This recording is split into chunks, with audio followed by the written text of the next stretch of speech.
Jumped into UMass yesterday and got started on these guys and got our players in, and we'll be moving forward with them. Heard the unfortunate news about Don Brown just recently, and know Shane from past, and recruited together on the road and been around Shane before. He's a tremendous coach, and we look forward to preparing for this game. Yeah, Kirby, do you have an update on Dillon, and is there any kind of timeline on Trevor being both playing? No update on Dillon really. I just ran into him a few minutes ago. Got an ankle sprain. Not going to require. Is stable. Not going to require any kind of surgery or anything. So hopefully get him back, and same with Trevor. Kirby, in a span of 1 week, we saw two different outcomes, I guess you may want to call, from the offensive line. What was the biggest difference between they collectively play as a group between the Ole Miss game and last Saturday? I don't know. It's easy to say they played better against Tennessee. I mean, that's pretty obvious. But number one, they were healthier. Number two, the environment was a little different. We did get behind, and we had to play from behind. But I think that they executed at a higher level, and we didn't really run the ball great, but we had the ability to run the ball. And success in running the ball comes in different terms these days, especially in the SEC. Yeah, on the offensive line, Earnest and Micah don't play on Saturday. How close were they being able to play and help you guys? Earnest was going to be a game time decision. He's still struggling with that arm. That he was out there giving everything he had against Ole Miss, and didn't have complete strength in his left arm, which is hard to use at left tackle. We're hoping that he continues to gain strength. Micah was close to being able to go, and might have been an emergency Saturday, but he's not completely healthy. But he's going to be out there working today and trying to get back in. Yeah, Coach, how'd you feel like Ron Freeman played after watching the tape?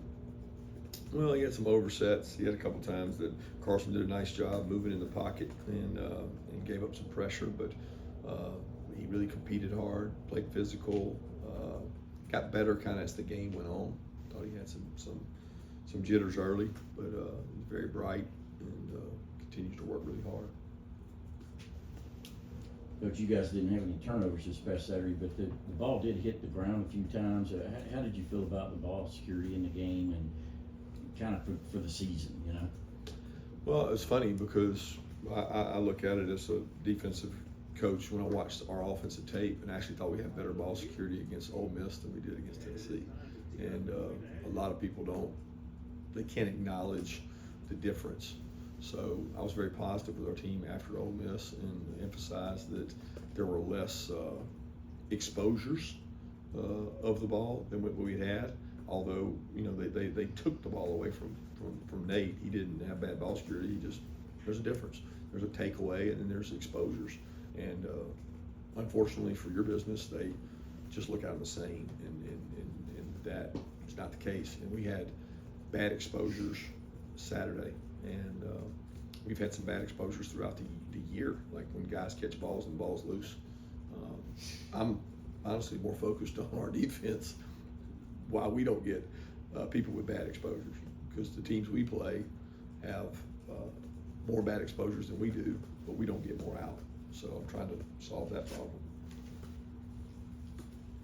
Kirby, you guys have a chance to be 10-2 at the end of the regular season. Is it better for Georgia, given the turnaround time and the length of the playoff and the possibility of going 10-3, not to go to the SEC championship game?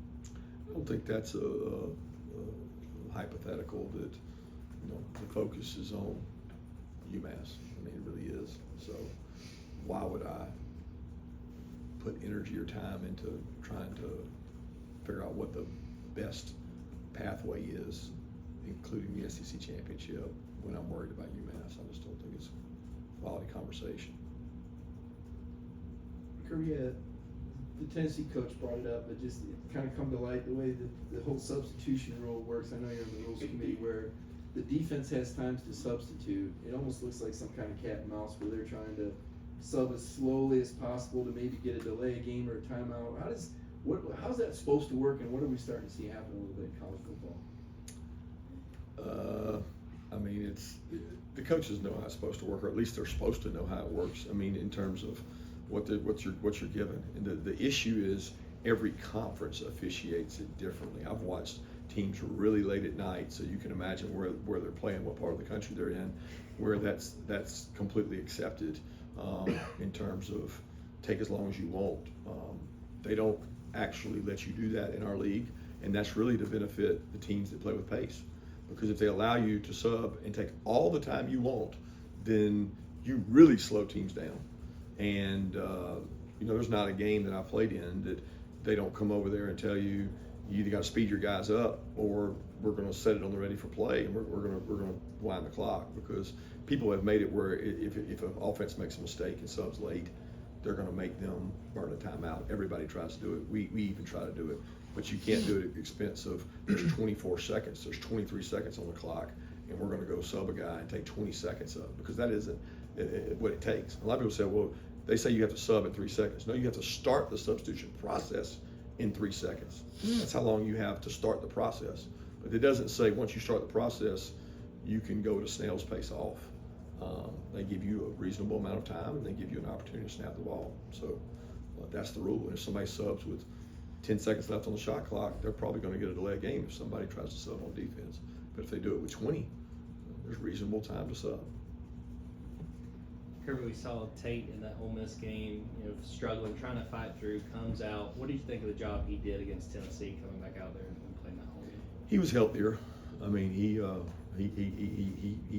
dinged his ankle in Ole Miss, and it was a tough situation that he felt he needed to try to go and help the team. And that's just what I respect about Tate is, some guys would say, well, I don't want to look bad. I don't want to I'll hurt my draft status. Tate said, I'm going to go out there and fight.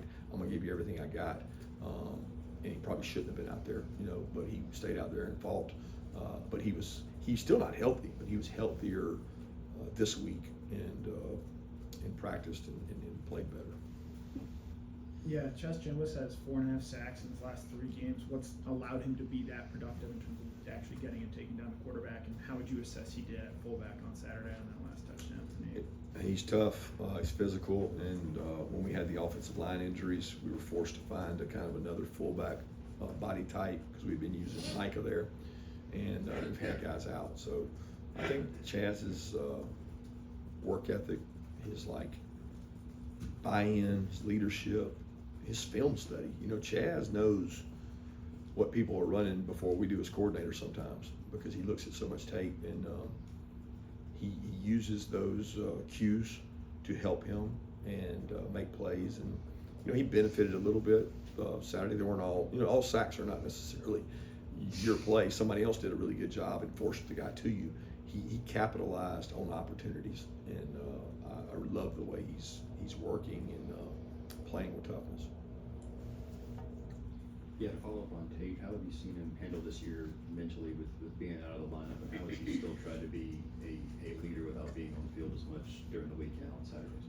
Yeah, he's Tate. I mean, he's a lunch pail, working man's guy. I mean, that whole offensive line unit, guys, there's a lot of snaps between Dylan, Fairchild, Jared, Micah, Truss, Tate, and Earnest. I mean, no bones about it. Those guys are the core of our team.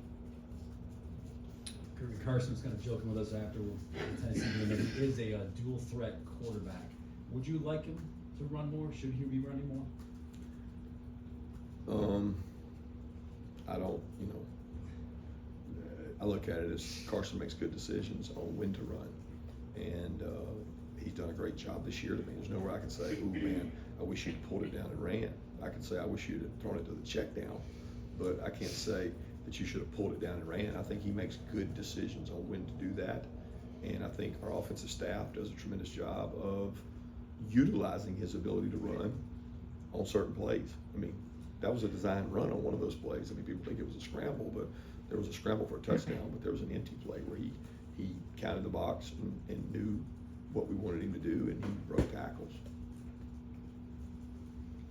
Kirby, Holly Rowe reported Trevor Etienne has fractured ribs. What's the recovery time for that? And I don't think I said Janelle Aguero, is he dealing with something else? Yeah, Jonell had a pin, so he got injured in the Ole Miss game, but he's available to play. So he had to get I don't know the technical term for it, I don't have it with me, but he got a pin put in his hand, pinky, and was cleared to play, but was gonna struggle to play in a club. And so he practiced last week and was available to play.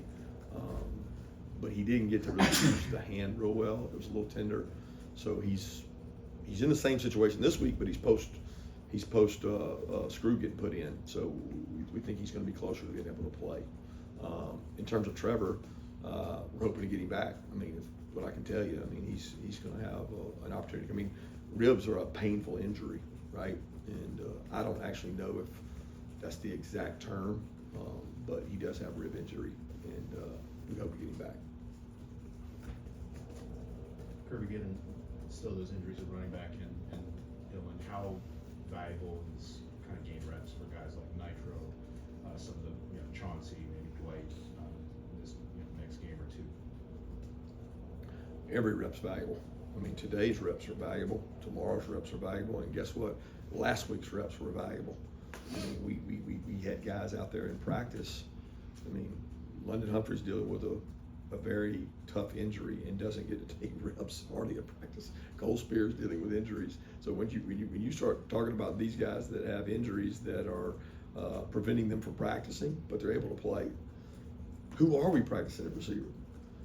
Because y'all probably think we're that London and Cole and these guys are taking the reps, and it's been a challenge to be creative in terms of how you practice and how you get guys to the game healthy, but also in shape.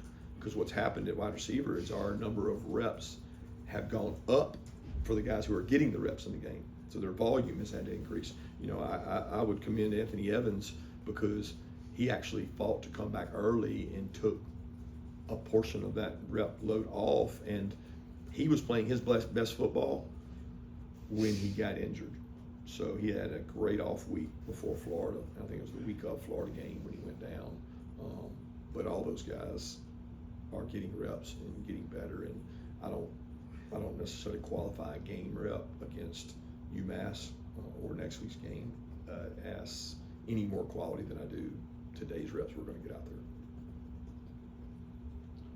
Kirby, to the casual observer, looking out, seeing 3 tight ends on the field, seeing you use 4 tight ends in this past game, was that more of something the game plan just for Tennessee, or is that a philosophical change for you guys, or is that just hey how they practiced in the week and let's get them out there? No, we have 13 plays every week. I mean, I think people mistake 13 for 12 and 11. We have the same plays in 11, 12, and 13. You're just in a different human beings in the same spot. So the casual observer would think that 13 meant something, but we have 13 in every game plan. When you lose receivers, it does make the 13 more valuable because Lawson Lucky might be doing what Dom Lovett does. Dom Lovett might be doing what Dillon Bell does. You're just moving people and trying to put your most valuable players on the field. Coach, throughout this season, so many of the guys have said a key trait of this team is the resiliency. People that watch it, they think of that on game day, but when you go through your process throughout the week, where do you see that resiliency most effective? Yeah, I don't see it necessarily in the week of practice. I see it when things are really adverse, and we have adversity in practice, but not the same adversity in maybe stress levels as a game. So this team's been in some tough situations this year, and they've never cowered it down from those opportunities. They've shown resiliency and they've battled back, and I think they do that because of how we practice. But I don't think they get a chance to show resiliency every day in practice. Coach Daniel Harris came in after June had the heavy OPI. That's just a case of Daniel just having been more consistent, I guess, during practice up to that time. Well, Daniel has been playing a lot lately. I don't know if you've been watching, but he's not. That wasn't just the only time. He's played significantly more in recent weeks because he's practiced better. And I thought his practice habits really began to change after Texas during that off week. I thought he stepped it up and had really good practices, and his playing time has increased since then. Kirby, you kind of alluded to this the other night about UMass playing another SEC team. Is that more valuable to you to watch film against those teams because they might have similar athletes to what you guys have? Yeah, they play multiple SEC teams. I think it's good because you get to watch how they played those teams. You know, unfortunately, sometimes those teams don't have the same schemes we do, so it's harder because maybe a Mississippi State is different offensively than we are. But yeah, it helps. It helps when the team they're playing is more similar to you, regardless of what conference they're in. But uniquely, UMass's quarterback's out, and so the guy that played against some of those games, they're using 2 quarterback system now with 2 different guys that aren't on those tapes. So it's a little bit you got to anticipate. Have time for one more question? We got a two-parter for you. Michael's stats aren't off the charts, but obviously he's an impactful player. I think he triggered that false start on what would have been 4th and 5. Can you talk about his performance and also kind of see KJ Bolden all over the place and what has he done and how has he grown as years progress? Yeah, starting with Michael, I thought he had his very best week of practice this entire year last week. And, when you play Tennessee, it's sometimes hard statistically to get that to show because of the way they play. Their passes are really runs. They throw a lot of RPOs. Well, a defensive lineman is not going to affect RPOs because he's playing the run. But Michael had his best practices. And look, Michael's evaluation is going to come by people that are out there at our practices because he's playing against an NFL-style offense every day of practice. And he had the guy was like running to the ball, covered down extra, stayed after and worked extra. He was committed to getting back in shape, and I thought he had a great week of practice, and I thought he had a really good game too. Second part of that question is KJ. KJ's done a tremendous job he's very intelligent. He understands football. He has great instincts. He's gotten more confident as a player. Last week he had to play strong and free because of the tempo, and he didn't get to play just one position. And he played a lot of snaps for a freshman, and he continues to grow and get better. And I like his humility and the fact that he's a sponge. He's in meetings, he takes notes. He's not a know-it-all. He wants to get better. Thanks, Coach.